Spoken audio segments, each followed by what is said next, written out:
Hello বন্ধুরা, দেখো আমাদের গ্রাম বাংলার রাস্তা, কত সুন্দর এক পরিবেশ।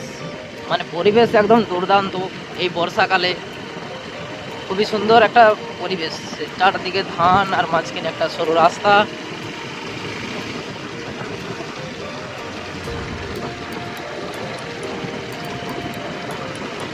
চারদিকে শুধু ধান আর ধান গাছ।